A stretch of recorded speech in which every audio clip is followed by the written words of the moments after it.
আগামী 24 ঘন্টার মধ্যে নতুন বাংলাদেশের যাত্রা শুরু হবে।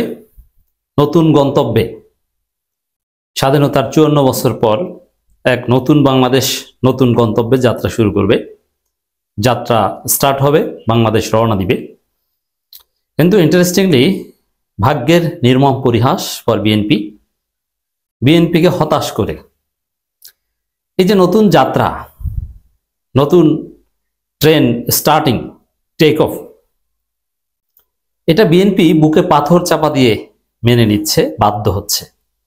কিন্তু আনন্দ চিত্তে যে সবাই মিলে আমরা ট্যুরে যাচ্ছি, ট্রেনে উঠছি, বিমানে উঠছি, আনন্দ আসো চিল করি, এটা বিএনপির ভাগ্যে জুটছে না। বিএনপি যাচ্ছে, যাবে, যেতে হবে, ট্রেনে উঠবে, কিন্তু বুকে পাথর চাপা দিয়ে। জামাত, সাধারণ জনগণ, অন্যান্য রাজনৈতিক দল, জুলাইয়ের পক্ষের শক্তি, ডক্টর ইউনূস সরকার, তারা চিল করছে এই নতুন ট্যুরে, নতুন যাত্রায়, আর বিএনপি হতাশ। দর্শক, সমস্ত প্রস্তুতি সম্পন্ন হয়েছে আগামী নির্বাচনের তফসিল ঘোষণা করার, যেটা ঠেকাতে নানান চেষ্টা, অদৃশ্য নানান চেষ্টা বিএনপি করেছে। কারণ তাদের নেতা তারেক রহমান দেশে নাই, তারেক রহমানকে বিদেশে রেখে তফসিল ঘোষণা। চিন্তা করছেন বিএনপি কিভাবে শেষ হয়ে যাচ্ছে? খালেদা জিয়াকে মুমূর্ষু রেখে তফসিল ঘোষণা। বিএনপি কতটা কষ্টে আছে। নানান জনের মাধ্যমে নির্বাচন কমিশনকে এবং সরকারকে বিএনপি প্রস্তাব দিয়েছে, খালেদা জিয়াকে এই অবস্থায় রেখে তফসিল ঘোষণা কইরেন না। কিন্তু খালেদা জিয়াকে নিয়ে নোংরা রাজনীতি ডক্টর ইউনূস সরকার এবং নির্বাচন কমিশন এলাও করেনি। দর্শক, সিইসির বক্তব্য, নির্বাচনের ট্রেনে আমরা উঠে গেছি, কিন্তু ট্রেন ছাড়ে নাই। ট্রেন ছাড়বে আগামী 24 ঘন্টার মধ্যে। দ্যাট মিনস তফসিল ঘোষণা হবে। আমি যখন আলোচনা করছি তখন থেকে 24 ঘন্টার মধ্যে আপনারা আশা করি তফসিল শুনতে পারবেন। সব প্রস্তুতি শেষ।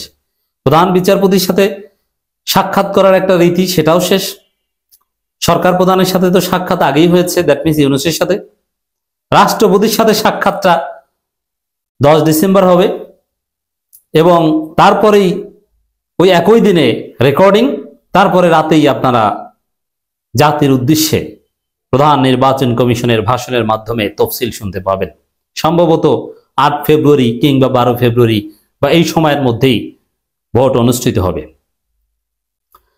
বিএনপি যেহেতু বুকে পাথর চাপা দিয়ে বিষয়টা মেনে নিতে হচ্ছে, চিল করতে পারছে না, সেলিব্রেট করতে পারছে না, অতএব এই তফসিল হবে বিএনপির কান্নার তফসিল।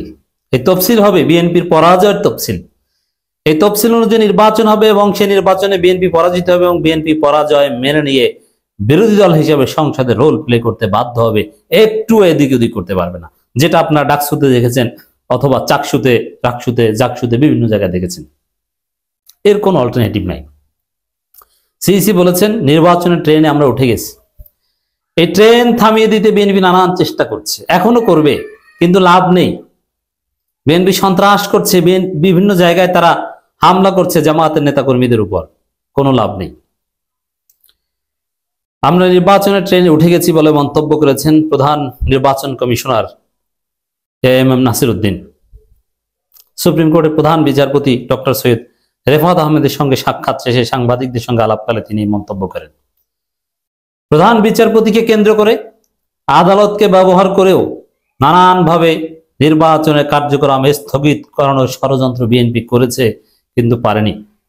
প্রধান বিচারপতি ডক্টর রেফাত সাহেব অত্যন্ত ভদ্র একজন মানুষ। তার মা বাবা অ্যারিস্টোক্রেটিক, ডিসেন্ট, সৎ, তিনি নিজেও সৎ।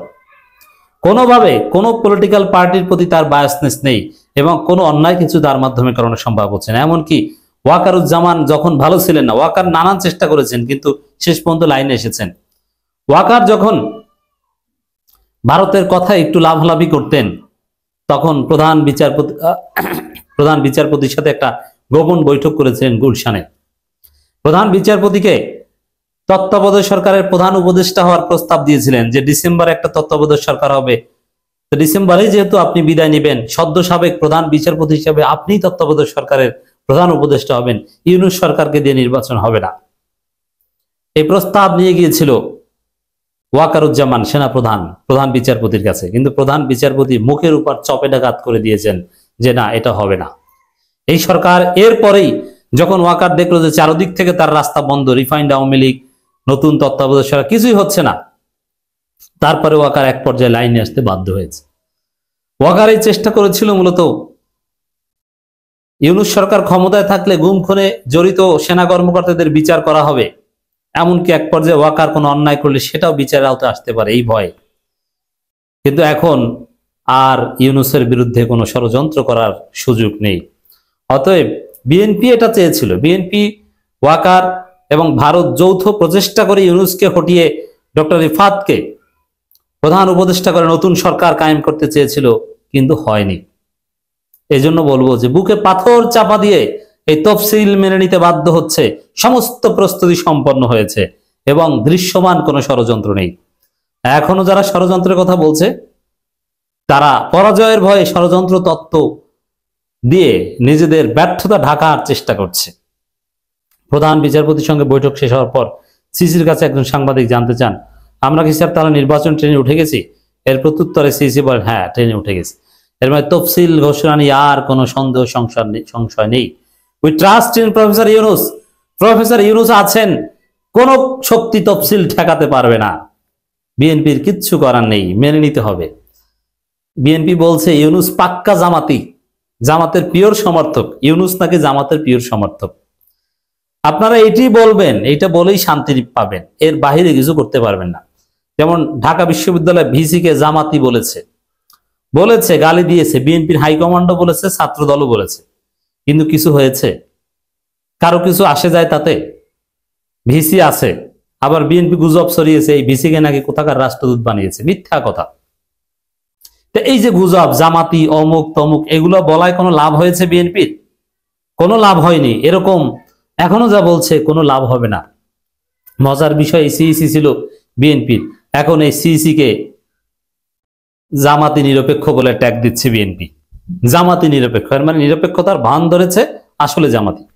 প্রধান বিচারপতি সাক্ষাৎ বিষয়ে সিইসি বলেন, প্রধান বিচারপতি সৌজন্য সাক্ষাৎ করতে এসেছি, উনি এই মাসে অবসরে যাবেন, আমরা একসঙ্গে কাজ করেছি, সেজন্য ওনার সঙ্গে বিদায় সাক্ষাৎ করতে এসেছি। ওনারা ইলেকট্রাল ইনকোয়ারি কমিটি ডিপ্লয় করবেন আমাদের তফসিল ঘোষণার সঙ্গে যে কাজটা, যাতে উনি ত্বরান্বিত করেন সে বিষয়ে। এটা মূলত তফসিল ঘোষণা, ওই সৌজন্য সাক্ষাৎ অমুক তমুক এগুলো ফাও কথা। আসল কথা হচ্ছে তফসিল ঘোষণা রিলেটেড পরামর্শ এবং বিচার বিভাগের যে সহযোগিতা লাগবে, এই সহযোগিতাটা আনুষ্ঠানিকভাবে চাইতে দেরি এসেছে। এবং নির্বাচনের দায়িত্ব পালনে 300 বিচারক চেয়েছেন সিইসি। 300 বিচারক দেবেন। তা বিএনপি ভোট চুরি করবে, প্রতিপক্ষের উপর হামলা করবে, প্রতিপক্ষের এজেন্টকে মারধর করবে, আর সরকার নির্বাচন কমিশন আঙ্গুল চুষবে না, সেনাবাহিনী পিটিয়ে বিএনপির পাছা লাল করে দিবে সন্ত্রাসীদের। বিচার বিভাগ ওদেরকে গ্রেপ্তার করার নির্দেশ দিবে, শাস্তি দিবে, প্রার্থিতা বাতিল করবে। এবার খেলা হবে। বাংলাদেশ নতুন ট্রেনের যাত্রা শুরু করেছে।